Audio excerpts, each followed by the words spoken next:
বাংলাদেশের যে কোনো প্রান্তে ছোট বড় মাঝারি সহ যে কোনো গাড়ি এখান থেকে ছেড়ে যায়। আর তার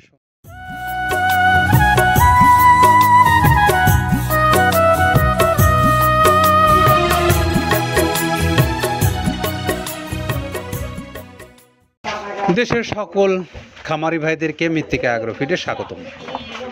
প্রিয় খামারি ভাইরা, আপনারা দেখতে পাচ্ছেন আমাদের পিছনে একটি গাড়ি লোড হচ্ছে। আমাদের আজকের এই লোডকৃত গাড়িটা যাচ্ছে মৌলভীবাজারে। মৌলভীবাজার আমরা জানি যে বাংলাদেশের চায়ের রাজধানী হিসেবে খ্যাত এই মৌলভীবাজার। আর ঠিক সেই মৌলভীবাজারেই আজকে যে আমাদের গাড়ি যাচ্ছে সেই গাড়িটার ঠিকানাও ঠিক মৌলভী প্রাইভেট লিমিটেডে, মৌলভীবাজার চা বাগান।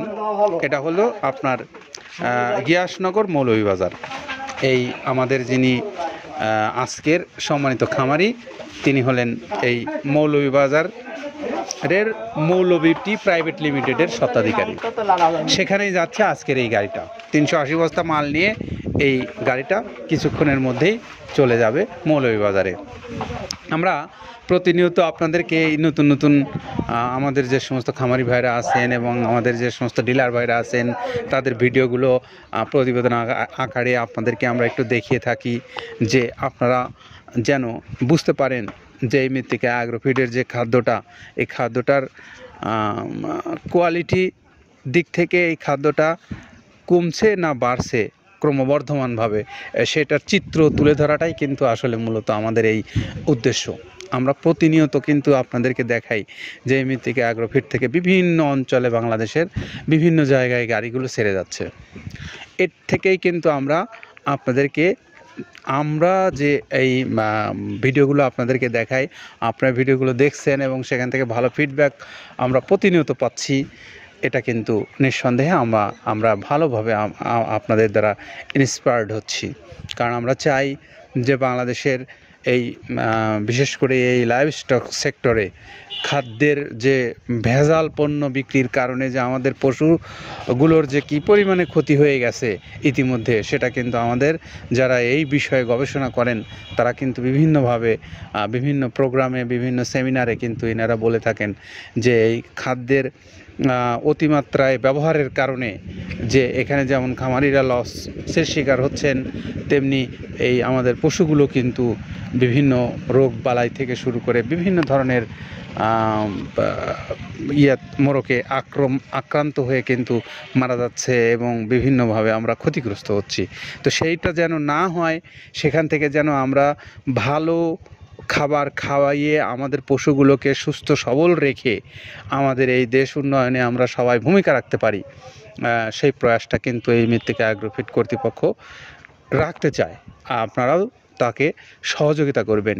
কারণ আপনারা যদি ভালো মানের খাদ্য খাওয়াইয়ে আপনার পশুকে মোটা তাজা করতে চান, দুধ উৎপাদনে ভালো ভূমিকা রাখতে চান, তাহলে কিন্তু আপনাকে খাদ্যের দিকে মনোযোগী হতেই হবে। আর তা যদি আপনি না হন, আপনি কিন্তু ভালো ফলাফল পাবেন না নিঃসন্দেহে। আসুন আমরা যে 28 থেকে 30 আইটেমের কী কী আছে একটু আপনাদের সামনে উপস্থাপন করি। গম, ধুমচার বীজ, খেসারি, ছোলা, ডাবলি, মসুর ডাল, মুগের ডাল, বুটের ডাল, অ্যাঙ্কর খুদ, মিক্স ডাল, ভুট্টা, জব এবং হর। গমের ভুসি, ধানের গোড়া, মসুরের ভুসি, সয়াবিনের ভুসি, মুগের ভুসি, তিলের খোল, বাদামের খোল, নারকেলের খোল, মাসকালের ভুসি, অ্যাঙ্কর ভুসি, মটরের ভুসি, ভুট্টার ছাতু, এই সব মিলে 28-30টা আইটেমের। তো আমাদের আজকের যেই মৌলভী প্রাইভেট লিমিটেডের যে গাড়িটা যাচ্ছে, এই গাড়িটার সঙ্গে আমরা চাই যে বাংলাদেশের যে সমস্ত অঞ্চলগুলোতে বড় বড় খামার গড়ে উঠেছে, আপনারাও আমাদের এই মৃত্তিকা অ্যাগ্রোফিডের খাবারগুলো পরীক্ষামূলকভাবে হলেও একটু দেখেন দেখে যদি আপনার কাছে মনে হয় যে না খাবারটা ভালো, আপনিও চাইলে এখান থেকে নিতে পারেন। সে সুযোগ সুবিধা মৃত্তিকা অ্যাগ্রোফিট কর্তৃপক্ষ আপনাদের জন্য রেখেছে। বাংলাদেশের যে কোনো প্রান্তে ছোট বড় মাঝারি সহ যে কোনো গাড়ি এখান থেকে ছেড়ে যায়। আর তার সঙ্গে রয়েছে আপনাদের যারা স্বল্প পরিসরে নিতে চান বা পরীক্ষামূলকভাবে নিতে চান, তারাও চাইলে সুন্দরবন কুরিয়ার সার্ভিসের মাধ্যমে 150 টাকা চার্জ দিয়ে তাদেরকে আর 1300 টাকায় খাদ্যের মূল্য পরিশোধ করে আপনি আপনার এই সুন্দর মিক্সচার গোখাদ্যটা নিয়ে যেতে পারবেন। এটি এখন সারা বাংলাদেশে একটা সমাদৃত নাম মৃত্তিকা অ্যাগ্রোফিট। আপনাদের সকলের জন্য শুভকামনা রইল। সবাই ভালো থাকবেন। আগামী দিন যে কোনো গাড়ি আবার এখান থেকে ছেড়ে গেলেই সেই দৃশ্যটা আপনাদেরকে দেখাবো সেই প্রত্যাশায় আজকের মতো বিদায়। আল্লাহ হাফেজ। আসসালামু আলাইকুম রহমতুল্লাহ।